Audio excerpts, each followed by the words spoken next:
Om Namo Bhagavate Vasudevaya. Om Namo Bhagavate Vasudevaya. Om Namo Bhagavate Vasudevaya. Narayanam Namaskritya Naram Chaiva Narottamam Devim Saraswatim Vyasam Tato Jayam Udiraye. We're reading from Srimad Bhagavatam, Canto 10, chapter number 85, text 8 and 9. And 8 doesn't have a purport, and so we'll do both. And I'll say the first verse. Tarpanam prananam apam deva tvang tash shatadrasa oja saho balam cheshta gatir vayos taveshvara.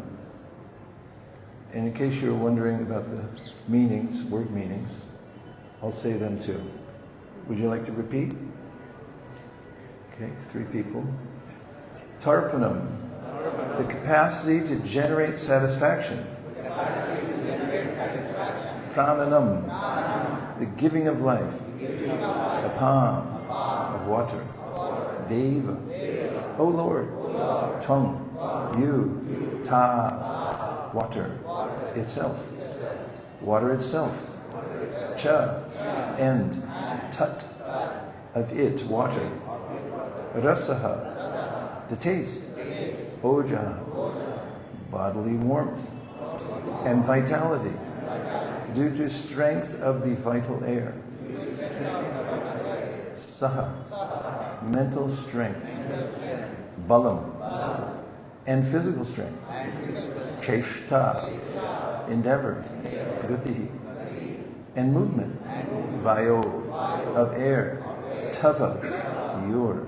Ishvara, O Supreme Controller. Translation. This is Vasudeva speaking to his son Kṛṣna.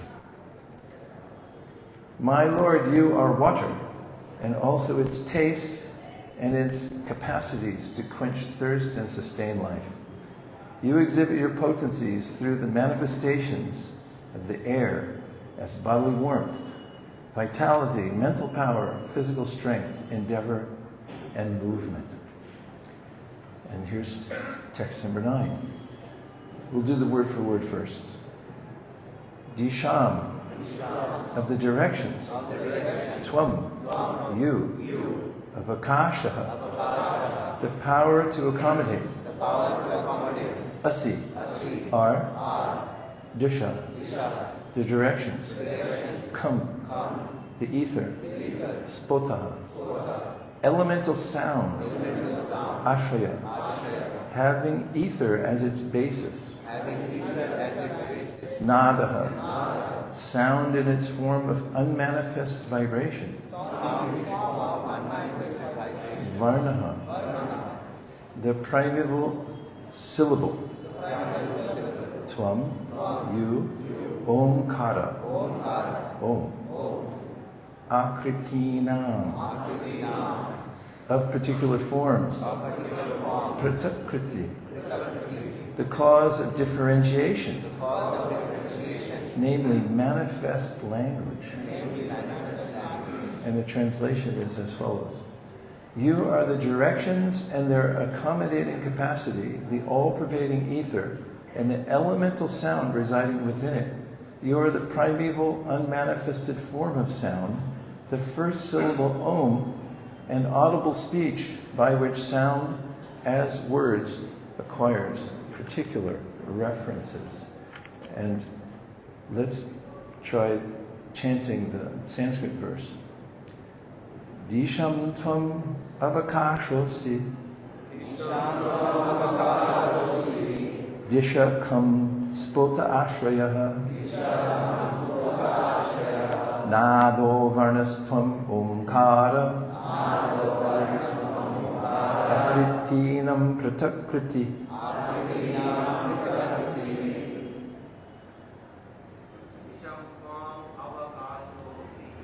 Ishantam avakashosi. Vishakam sphoṭa ashrayah. Nado varnastam onkara. Akritina. Vaishnavis. Ishantam avakashosi. Vishakam sphoṭa ashrayah. Varnastam onkara.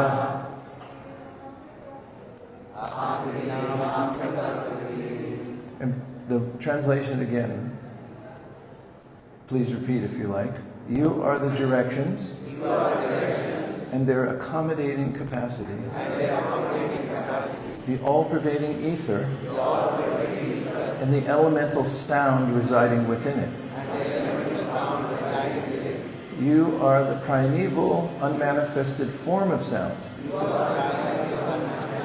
The first syllable, Om, an audible speech by which sound, as words, acquires particular references. And here is the purport by the servants of His Divine Grace, A.C. Bhaktivedanta Swami Prabhupada. Servants of His Divine Grace, A.C. Bhaktivedanta Swami Prabhupada ki. In accordance with the general process of creation, speech always becomes audible in stages, which proceed from subtle inner impulse to outward expression. These stages are mentioned in the mantras of the Rig Veda 164.45. Tad-vāg-visargo padani. Tani vidur brahmana ye manishaha. Guhayam trini ṅkitāni min gāyanti. Turiyam yaśo manushya vadanti.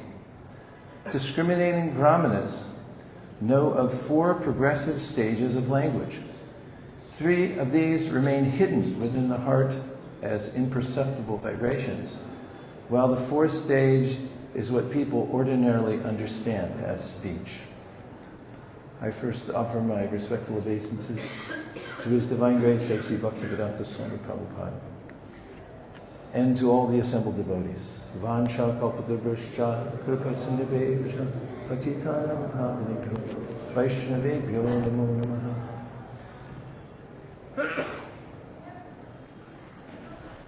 This interaction between Krishna and his father Vasudeva is slightly awkward, as we'll find out a little later, and it came to my mind when I read this verse, as I had been reading in this section about a month and a half ago. And actually it was on a test I had to take. And there was a section that describes Vishwanath Chakravarti Thakur's analysis, observation about this conversation between Vasudeva and Krishna.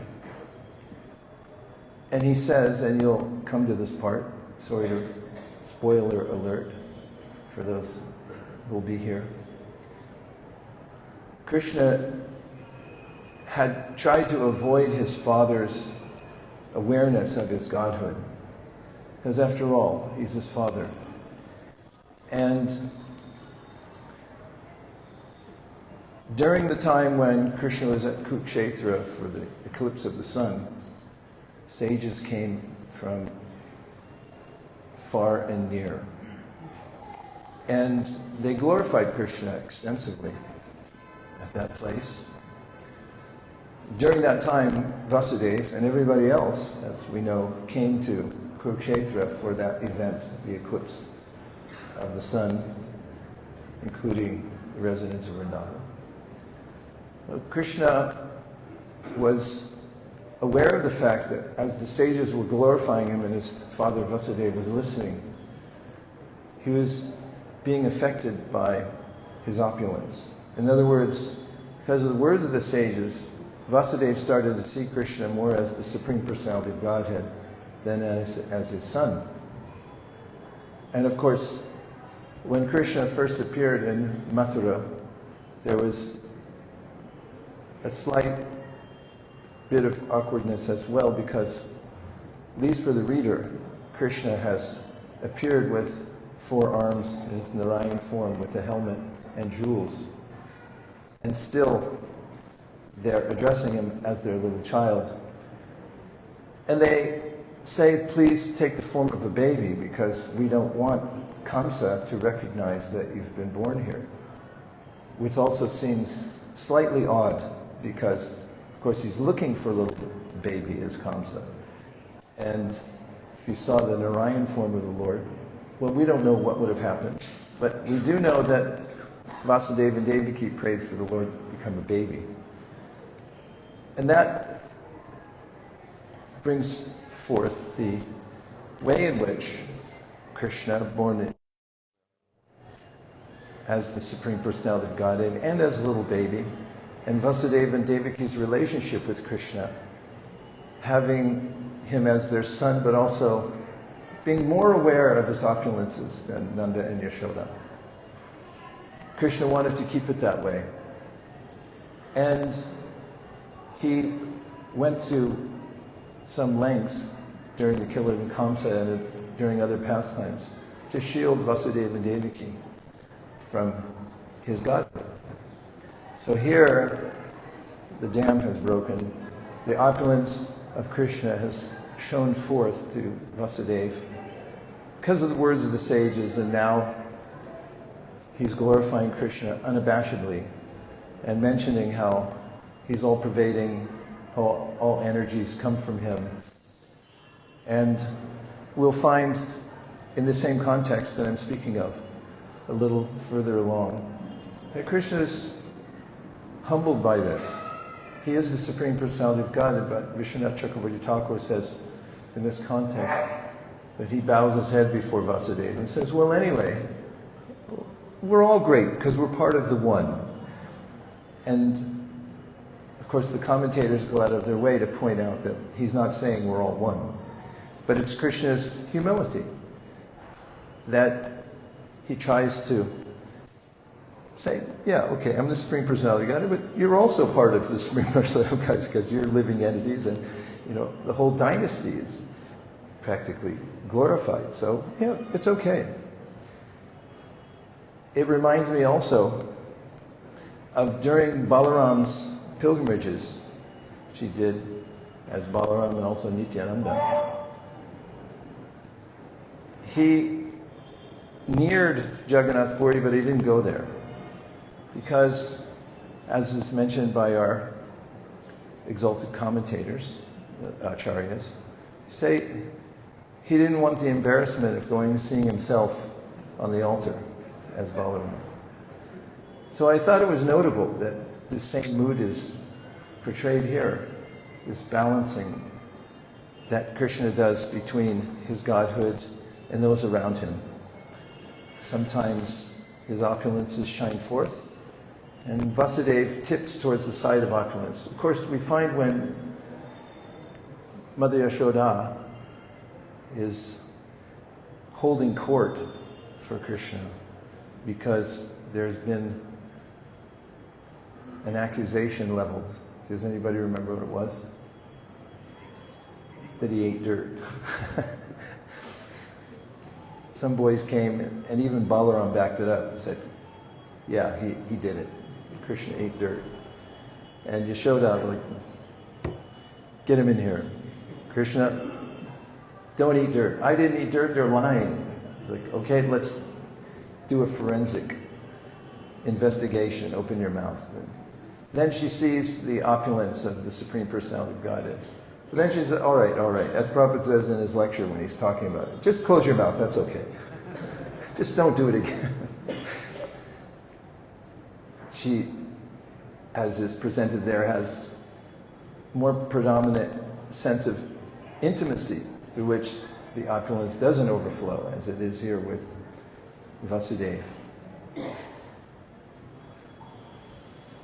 In this verse, we can look at the specifics of what Vasudeva is saying about Krishna and his all-pervasive energies.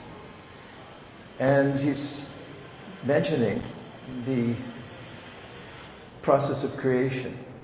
And he's also mentioning the directions, which is an element of facility in the material world, because if we didn't have directions, we wouldn't know if we were here or there. Right? Say yes.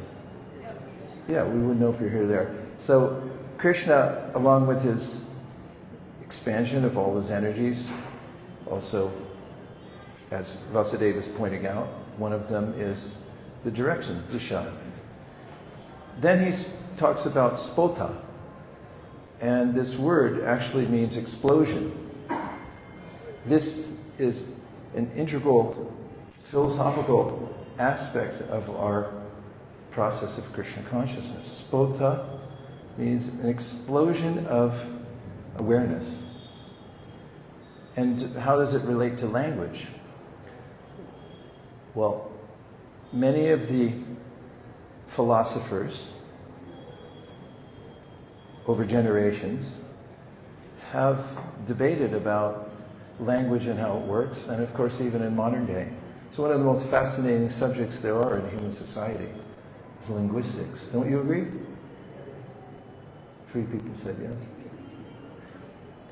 And of course, Srila Jiva Goswami speaks about it in detail at the end of the Tattva Sandarbha. He gives a commentary on the Tattva Sandarbha, and he talks about linguistics. And how is it, an age-old topic, that we're able to receive knowledge? This comes up in the Srimad Bhagavatam 10th Canto, various personified Vedas. 87, right? Chapter 87. Confirmation. There, it's Parikshit Maharaj who's asking Shukadeva Goswami, using material apparatus, the ear, the air, which is percussed from one speaking and then touches the ear, and it's apparently temporal. It's part of this world. So how would you then understand or come to knowledge or complete knowledge or understand adhokshaja, who is by definition beyond all language? The meaning, one of the meanings of adhokshaja. And there, that conversation is about how they're all Krishna's energies. And when one's intention is to give knowledge of Krishna, and one does it through the proper channel, then it's Krishna's prerogative to reveal himself to the person who listens to that sound. And the idea of speech is, as I just mentioned, brought up in this. The word sphoṭa brings up a story that Jiva Goswami gives in one of his commentaries about language and how it works, or about self-realization and how it works. Would you like to hear a story? Yes. Okay. 20% said yes. Everybody else cover your ears. It's called The 10th Man. And one day, 10 men crossed the river. And when they got to the other side, wanting to be sure that everybody made it, each one counted to see how many were there, and they all came up with 9. Much to their alarm, until a bystander looked and said, "Excuse me, but I think you've all forgotten yourselves." They counted 1, 2, 3, 4, 5, 6, 7, 8, 9, and they didn't count themselves, and each one did that. And upon the proclamation of this bystander who observed the mistake, they immediately understood, oh, I'm the 10th man. And Jiva Goswami mentions this in relationship to sphoṭa, or the explosion that takes place when one hears the right combination of words. He points out that words, and this is a common discussion in linguistic circles, language is not just the combination of various sounds or words, but there are sentences and there's syntax. And within certain utterances, which are tactically in place, following the rules, one can have a spontaneous realization of some object in this world, but then Jiva Goswami says this is the means, shastrayonitvat, as the Brahma Sutra says. This is the main means by which one comes to perfect knowledge. That one hears the language that comes from shabda pramanam, which is a puruṣaḥ. It's perfect beyond the touch of human imperfection. And by hearing that, then one has sphoṭa, or an explosion of knowledge. And it bypasses the intellect and goes right to the soul. Interesting in this verse, did you notice that the commentators mentioned, as did Vasudeva, that there are 4 kinds of speech, and 3 of them are not verbalized. They're subtle, which is another topic heading for how everything in the world evolves from subtle to gross. And I'll come to an important point on that in just a moment. But first I want to touch on what's said in the verse here by Vasudeva, which is also confirmed in the purport by the commentators, comes from the Rig Veda. There's also mention of it in the Srimad Bhagavatam, elsewhere, in the 11th Canto, by Krishna himself. And that is that speech starts from a desire.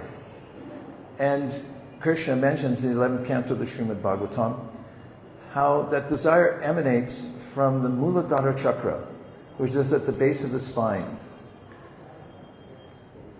It's a desire, but it's still in its subtle form.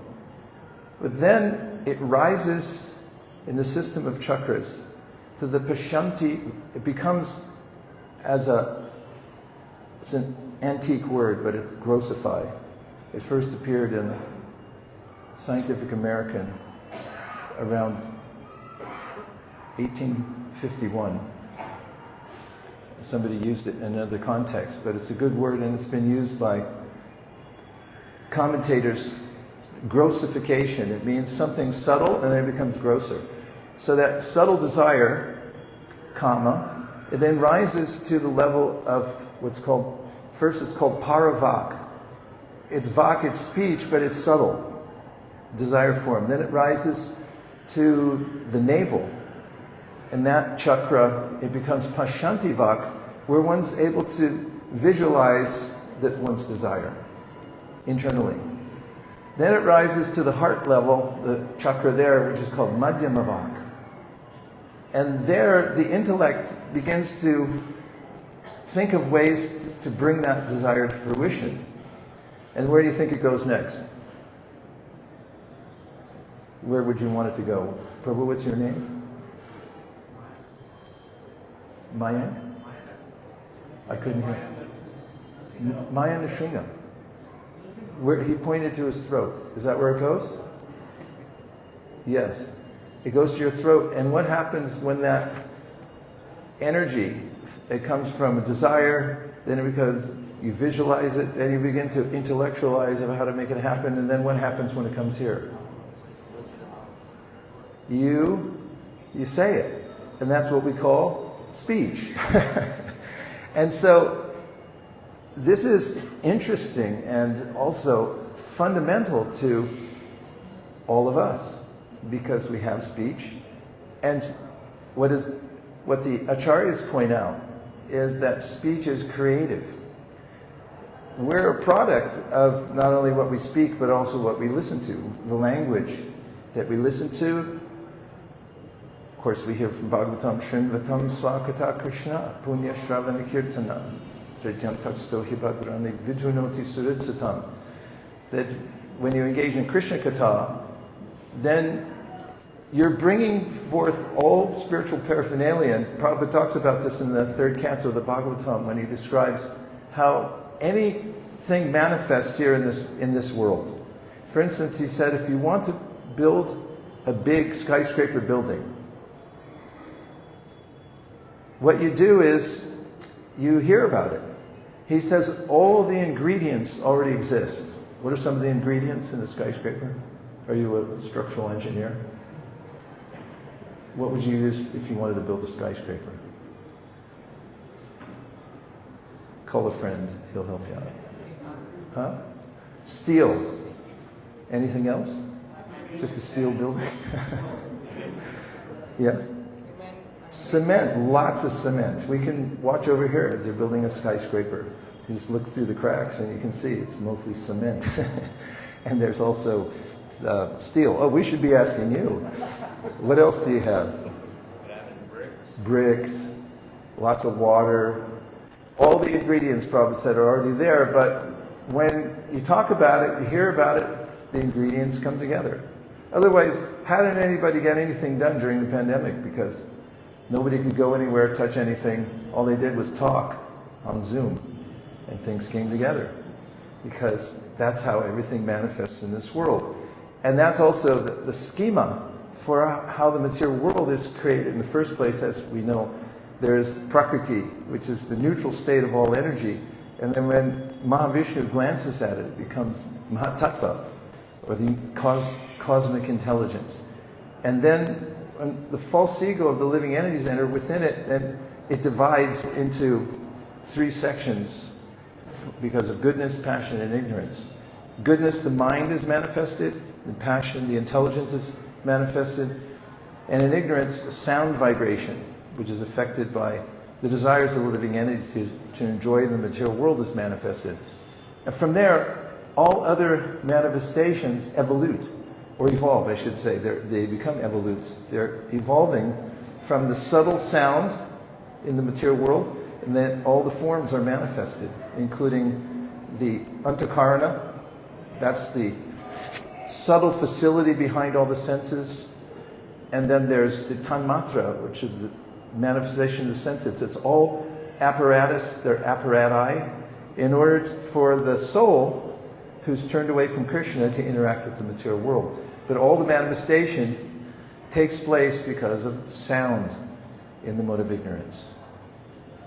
So, somebody say, so what? So what does it mean to us? It means if you've been instrumental in creating the world by your speech and what you're listening to, you can uncreate it. Wouldn't you like to have an undo button? Like undo whatever you've done? Or an uncreate button? If you don't like what you've created, uncreate it. You can reverse the process, and that's what happens with transcendental sound.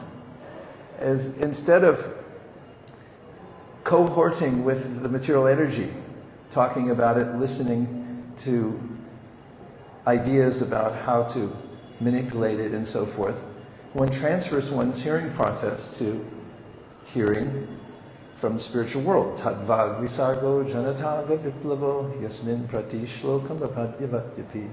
nāmāny anantasya yaśo ṅkitāni. You can finish my sentences. We know each other well enough. śṛṇvanti, gāyanti, gṛṇanti, sādhavaḥ. Means that there's sound that comes from another creation. And when that sound comes in, and you utilize that sound, it reverses the process of material creation and brings one back to one's original consciousness. And this idea of a sphoṭa, living beings, never actually mix with the material world. Asaṅgo yayaṁ puruṣaḥ, the Vedas say, you're not part of the material world, never were, you're not right now either. So even Kṛṣṇa says in the 11th Canto of the Bhagavatam, there's no liberation for the soul, because he was never actually in bondage. This is one perspective, and Kṛṣṇa is giving it to Uddhava, because you never even touched the material world. You're only imagining that you're interacting with it through this facility that's created because of material sound, which is generated by your own desire. So change it, and you can uncreate what you've done. And that's the process of Krishna consciousness. Prabhupada says, my last statement before I take reflections, questions, or complaints, is that just as if when you want to build a skyscraper building, you talk about it. Where's the glass, right? That's what you did, right? Punch? Right. He started bringing people in his office and said, we're going to have a skyscraper building over here. And lots of people talked about it, and they said, okay, where's the cement, and where's the this? And then they're still talking about it, and it's manifesting. The ingredients were already there, but they just talked about it in your office. And so Prabhupada says, just as you can manifest all the paraphernalia for material enjoyment in this world, if you change the vibration to Hare Krishna, then all spiritual paraphernalia will manifest in your life. And everything necessary for going back home, back to Godhead will be made available by the power of that transcendental sound. Okay, what do you think? Reflections or questions? Are you buying all this, or you want to complain, or you want to take it to in another direction? Ask a question. Lakshmi Prabhu. Great kirtan, thank you. You get a microphone with every... It's not coming, they're a little slow. 7 seconds or less, or free breakfast on punch. I can speak up. Yeah, but there's people online and they'll curse us because they won't be able to hear you. Unless you tell me and then I'll repeat it. How? By engaging Hrishikena Hrishikesha Sevanam Bhakti Ruchate. Engage your senses in the service of Krishna instead of using it for your own purposes. Then your senses become purified. Brahmarpanam Brahmahavir, Brahmagnau Brahmanahutam, Brahmaiva Tena Gantavyam, Brahmakarma Samadhina. Krishna says in the Bhagavad Gita, whatever dravya, material things, are used in the service of the Lord. And he gives the example of a fire ceremony. The priest, because he's doing it for the purpose of yajna, and those who are participating, the spoon, the fire, everything, he says it becomes Brahman because it's used in that way. And when we use our senses in the service of Krishna, then they also become transcendentalized, purified, and to the root, by the transcendental process, the original desire, as is one of the main topics of the 6th canto of the Srimad Bhagavatam, one changes one's decision about sticking to the material world, which is a vrat. Griha vrata, Prahlad Maharaj says. So people that made a vow to stay in the material world, they can change their mind by the association of sadhus. And so when we hear in the association of devotees, what verse am I thinking right now? For 20 points. That's right, I was thinking 325, 25. Satam prasangam mamavir yasam vido bhavanti hritkara rasayana kata tajjoshana ashra pavargavartmani shradara tir bhaktya anukramishvati. You may have a desire or more to enjoy the material world, or the last semblance of desire, some desires, but by the association of sadhus who are speaking Krishna Katha, it acts as a medicinal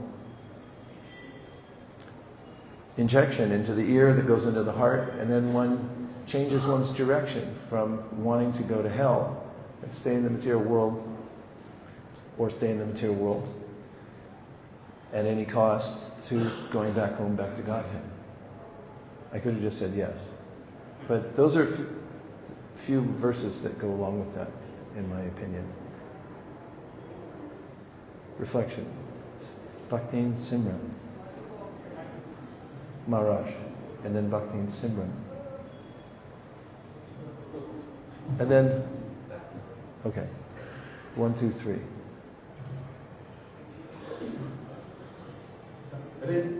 Thank you very much.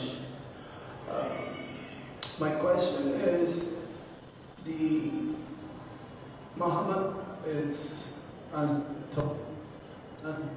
the Supreme Personality of Godhead. However, The mantra is what? Transcendental. Yes, transcendental, yes. Not different than the Supreme Personality of Godhead.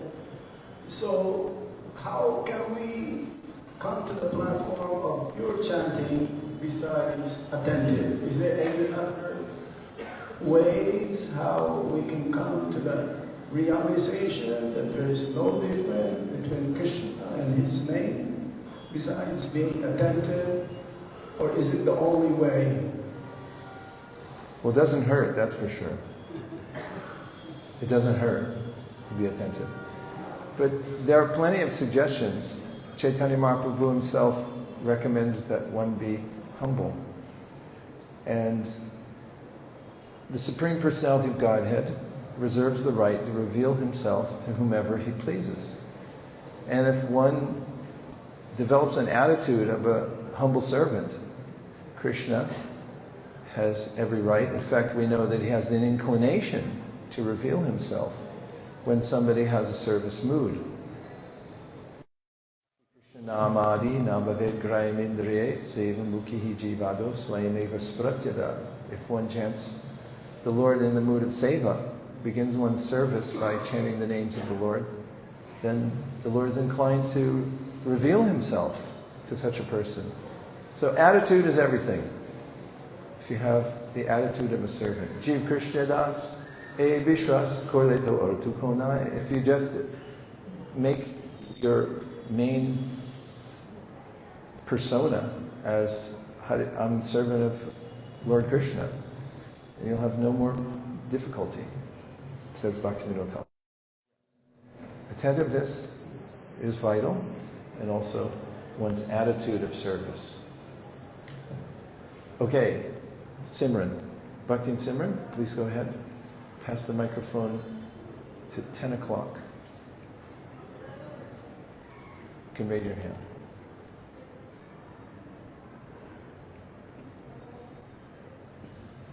You actually just answered my question. I was saying about the attitude that's required.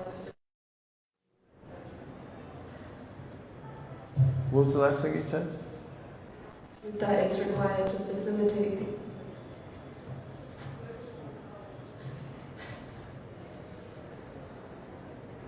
See how important sound is? Yes, attitude is the most important. Prabhupada mentions it in the Nectar of Instruction. The attitude of the practitioner will determine his or her advancement in devotional service. Panchagoda Prabhu, thank you very much for holding forth here in Vrindavan for so many years. And such a stalwart, just seeing you brings me a feeling of courage to go on. Thank you. He also has a point. I came to Gokran and asked you if I should do this. No, nobody can hear you, fortunately. So. I don't know if that microphone's going to make it. It needs a battery. Prabhu, did you want to make a comment? If they bring a microphone, do it. I don't know if it'll help. I know, like 16 years ago, we came to Govardhan, and I asked you and several others, Gopal Krishna Maharaj once said, to do his present. Should I do it? And you were very much on top of it, saying, you ordered me, play his order. That's because I'm a big fan. I've seen you through the years dedicated to Sankirtan, going on book distribution. It's a battle out there. You stood as a giant in that forum. So that's why you came. Okay, see if you have a comment. So Krishna, Krishna the Guru giving us the opportunity after wandering around the Guru, Krishna giving us an opportunity. And then Krishna is saying that, yasya devi parāpa kirtati, that by the mercy, if one who has faith in Guru and Krishna, then Krishna tesham satatayukanam, that if you're actually worshiping him, he'll give you the intelligence by which to come to him. So do we really have to philosophically go through the details of understanding the sound and how it's developing and how the material ingredients are working and how we became entangled and all these things. Could we just chant Hare Krishna and get the mercy of Krishna and not just be so philosophically inclined? Yeah, that's okay. You can just chant Hare Krishna. The holy name is everything and will reveal everything, as it is Krishna himself. Iti murtyabhidanena mantra mumurtam amurtikam yajate yagyat. In the 5th chapter of the 1st canto of Srimad Bhagavatam, Narada says to Vyasadeva, Iti murtyabhidanena mantra murtim amurtikam. What's the third line? Yajate yagya puruṣaḥ apunam pavadarṣanam. Is that the last line? Anyway, what the meaning of this verse is that he says that the holy name is amurtikam. Murti means form, and it also means difficulty. 2 meanings in Sanskrit. And then he says, to see the form, one can take the process that is without difficulty, and that's chanting. The transcendental sound vibrations. And Prabhupada in the purport mentions the pancharatric vidhi, the pancharatric mantras as well. And by those mantras, one can attain all perfection. The quintessential example would be from the Brihad Bhagavatamrita, because we have Gopal Kumar, who didn't get any instruction from his guru. He just got a mantra. And, of course, when his guru gave him the mantra, guru fainted because he heard the mantra himself, and he went into ecstasy and wandered off. And Gopal Kumar was left unguided. But the mantra, he was dedicated to the mantra because he had received it and had faith in it, but he didn't know exactly what it was. He didn't know anything about the universe, but the mantra pulled him back to Godhead. Of course, that's not the recommended process, because if you get guidance and you chant, then it can be very helpful. But yeah, in fact, studying a mantra, Krishna says to Uddhava, can help purify your understanding of it, like where it comes from and how it works. And we might just say, well, whatever happened to just chant Hare Krishna? Well, go ahead and just do it then. A lot of times people say, well, what do we need everything else for? So just go chant and see if you can maintain that. In Bhagavatam, Sutta Goswami says, Taśradhatana munayo jnana vairagya yuktaya paśyantyatmani chatmanam bhaktya shrutagrahitaya. And that is that one's devotional practice is best fortified by jnana and vairagya, so some kind of knowledge. That's why Prabhupada was holistic in his approach. He could have just said, just chant Hare Krishna, and he did. And in 10.10 in the Bhagavad Gita, Prabhupada says, if you're not intellectually inclined and you just want to chant Hare Krishna, then Krishna, Tesham Satata Yuktanam Bhajatam Priti Purvakam, he'll help you from within your heart. That's totally possible. But it's nice also that we have this Sambandha Gyan, something Haridas Thakur says in the Harinam Chintamani, along with chanting. And I find personally that people in the modern world are helped or appreciate having some context for the chanting on a regular basis. Even during japa sessions, sometimes we have these japa circles, and during the japa circle we'll stop at interval and say, now you remember we're chanting Hare Krishna, right? Like, yeah, right, I forgot. And why are we chanting and so forth? It helps to bring us to attention. So both things are possible. Thank you, Prabhu. When we were in New Delhi, we landed yesterday. You got points? Please go ahead.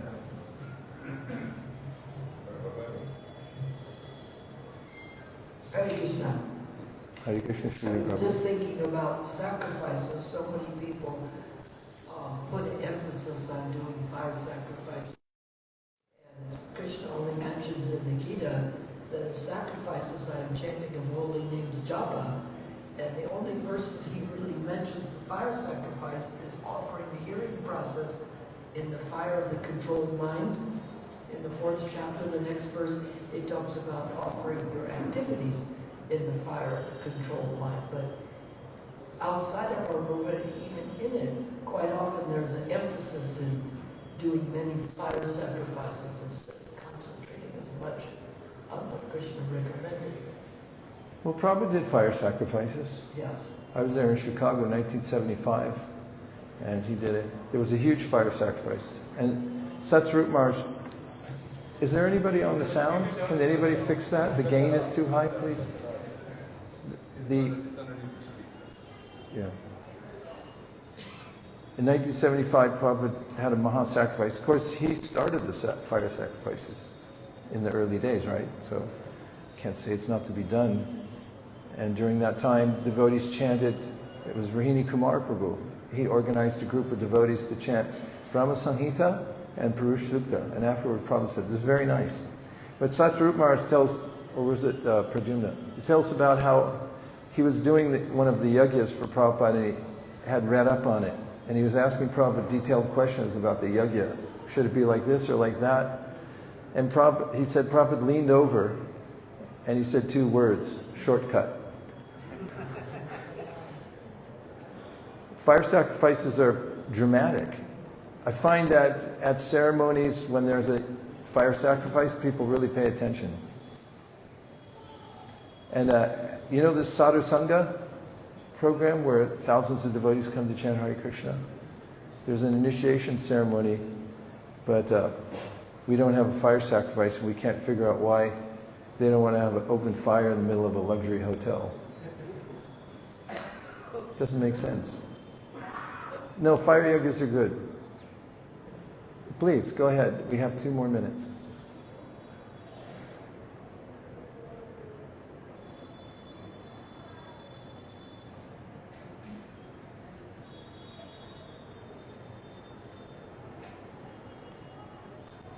That was the whole 2 minutes, so. Thank you. No, just kidding.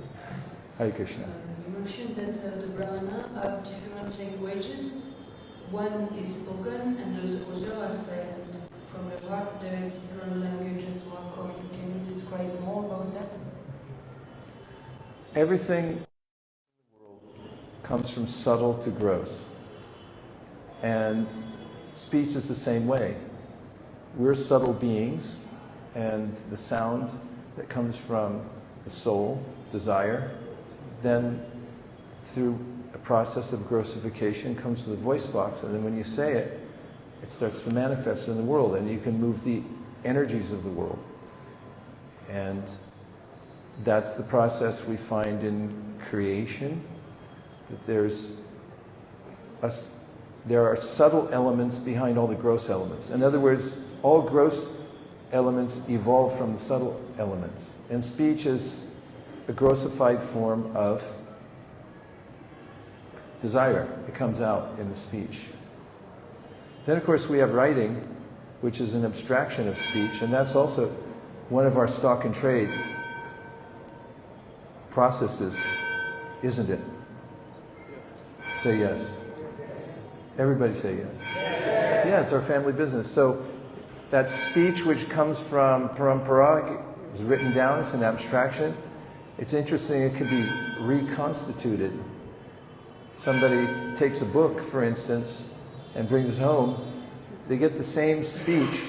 That's what Prabhupada called it literary kirtan, when somebody gets the written, the word was spoken, Prabhupada spoke into dictaphone, it got transcribed, put into a book. Now you've got a really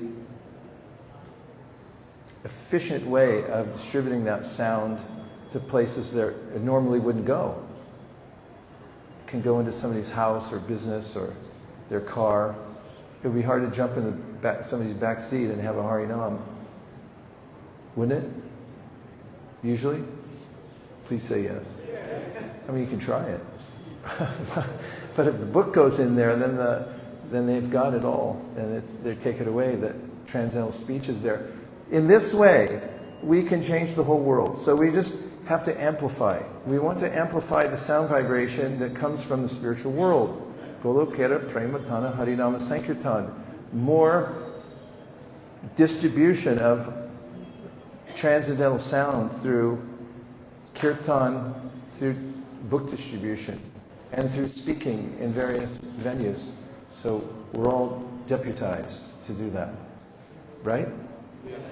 Everybody say yes. Yes. Okay, I have a free gift because you were so kind to sit through this whole thing.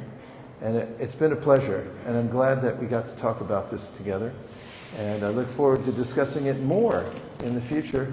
And for now, I'd like to give everyone here a gift. So, what should I do? First of all, I'll end the class, then I'll give out a free gift. Dear Srila Prabhupada, dear Sri Chaitanya Mahaprabhu, Shri Gṛṇanti, Shri Kṛṣna Balaram, Shri Radhe Shyam. If you so desire, please give us spiritual strength to purify our speech and give us spiritual strength to engage in hearing sound vibration that uplifts the soul. And please empower us to spread it all over UP and Dravida Desh. Anywhere else? Himachal. Come on, give a shout out for your place. You don't want it to go to your place? Huh? All India. And do you want it to go over to Europe? Which part of Europe do you want it to go to? North, south. Don't be so general. All over America, all over the world. How about if we just spread the transcendental vibration everywhere? Thank you for considering our request. Om Tat Sat. Everyone agrees with this prayer in whole or in part. Please unmute and say Hare Krishna. Ram Shakal Purvishcha Kripa Sindhavevacha Patitanam Pavanibhyo Vaishnavebhyo Namo Namah Ananta Koti Vaishnaviniki Jai Gok Premanande Haribol.